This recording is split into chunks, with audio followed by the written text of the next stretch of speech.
Which nation do you believe has the world's fastest growing stock market in the previous 12 months? Is it the United States of America? Well, that is a decent assumption because the stock market has gained more than 20% in the previous 12 months. China, perhaps? In the recent 12 months, the Shanghai Composite Index has increased by almost 1%. How about Japan? Well, they've also seen their stock market expand by around 4% in the last year. Despite the fact that all of these nations' stock exchanges have seen levels of growth, they all pale in contrast to Zimbabwe's, for which we shall learn the rationale in this video. But first, please accept my warmest greetings if this is your very first video at the Smart Stocks Academy channel. Don't forget to hit the like button, subscribe, and click the notification bell next to it to be the first to know when we post a new video. So if you're ready, let's get to the topic.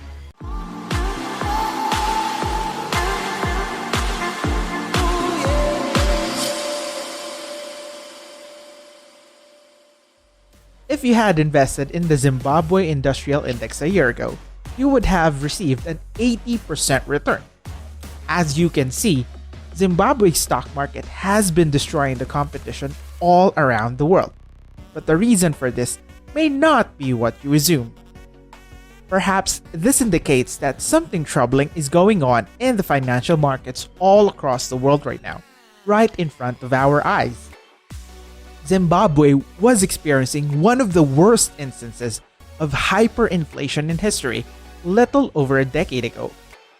This was when they reached a peak inflation rate of 89.7 sextillion% per year, which was a bit extreme to say the least, given the regular inflation rates in the Western world may vary between 1 and 5% only. However, by 2009, the country had implemented new currency rules. And shortly after that, Zimbabwe had a pretty rapid expanding economy, and over the following 4 years, the country averaged 15% GDP growth each year, which was then followed by a much slower but consistent growth rate of around 3% per year until 2018. However, in 2019, Zimbabwe suffered a recession as a result of a drought and consequent hunger, which was followed by the government's effort to change its currency once more, resulting in the country's economic panic. That is when it decided to employ a strategy that I believe would help keep assets values afloat and avert the country's catastrophic economic collapse. As you can see, they chose to print extra money.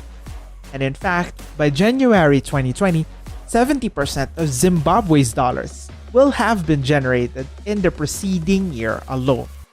Although cash infusion helped keep Zimbabwe's markets afloat, it actually devalued the currency.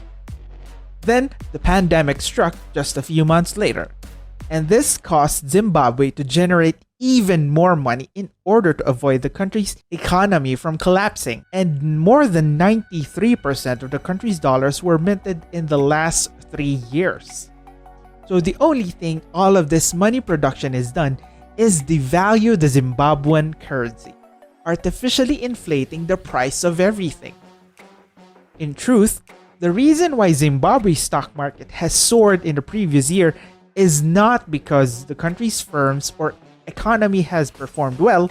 Rather, the government opted to artificially weaken its own currency to avoid a market crash. In a way, the advances in the Zimbabwean stock market is really the result of the country's own money supply being increased. I'm curious where they got the notion.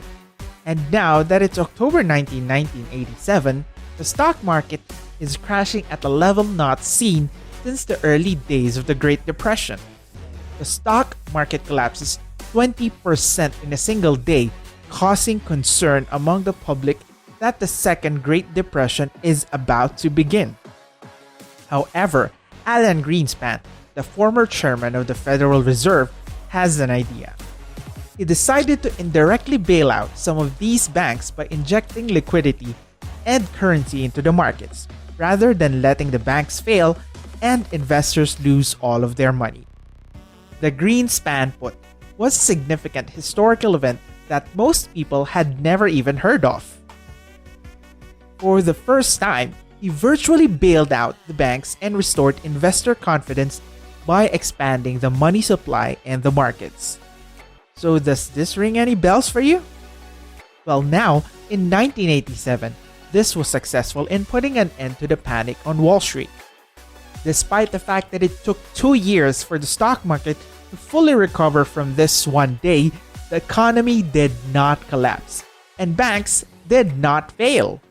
But unwittingly, this also conveyed to banks and the general public that any market or economic slowdown was a terrible thing that the Federal Reserve would attempt to avoid, and that the Federal Reserve and the government only wants to see eternal prosperity forever. As a result, during the next decade, banks began to take greater risks, investors began to use margin more frequently, and more ordinary people began to trade in the stock market. Now, fast forward to 2008, when the financial markets are crumbling after decades of banking firms recognizing that they were too big to fail and that the Federal Reserve would bail them out if anything went wrong with their money printing activities. Unfortunately, as we all know, things did not go as planned. So in 2008, Ben Bernanke, the new chairman of the Federal Reserve, chose to infuse a temporary unprecedented quantity of money into the markets, as well as set interest rates to zero in order to avert a full-fledged economic disaster. Yet, to a degree, this plan worked.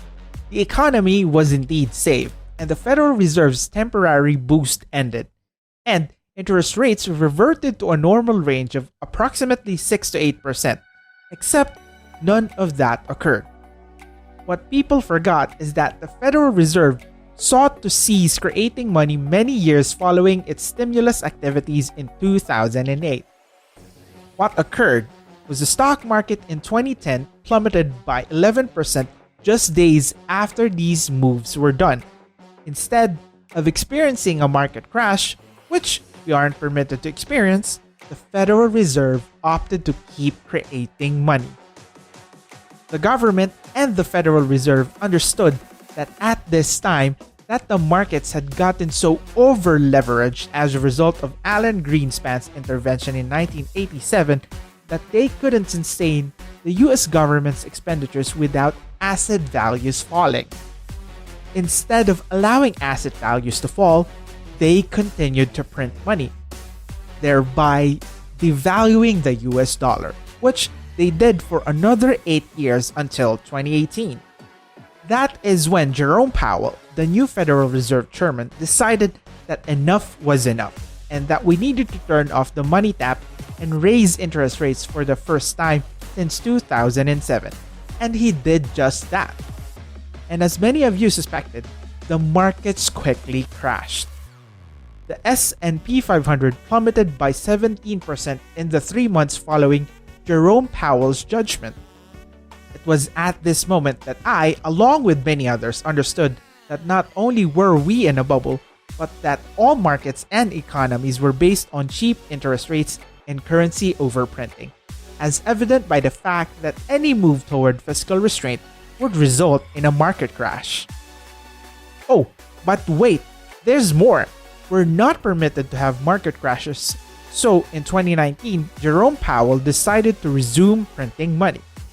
By the end of 2019, company values had reached heights not seen since the tech boom and the Roaring '20s, which, as you may recall, was a party that never stopped. Then in 2020, the pandemic strikes, the market crashed, and more money is issued. And fast forward to today, and we've officially been in the wildest bull market in history. Some people believe it's because big companies are doing well, the economy is improving, or that more ordinary people is investing, when in reality, it is because the US government and the Federal Reserve has been knowingly devaluing their own currency for the past 13 years in order to avoid a price correction. As a result, stock prices have been rising. And it is not because of stimulus checks, tax policy, or day traders. It is because the US dollar is eroding in a similar fashion to what we saw in Zimbabwe. So what exactly does this mean? Some think we'll live in a bubble that contains everything. Stocks are at all-time highs. Real estate is to trading cards, NFTs, Bitcoins, and just about everything else is at all-time highs right now.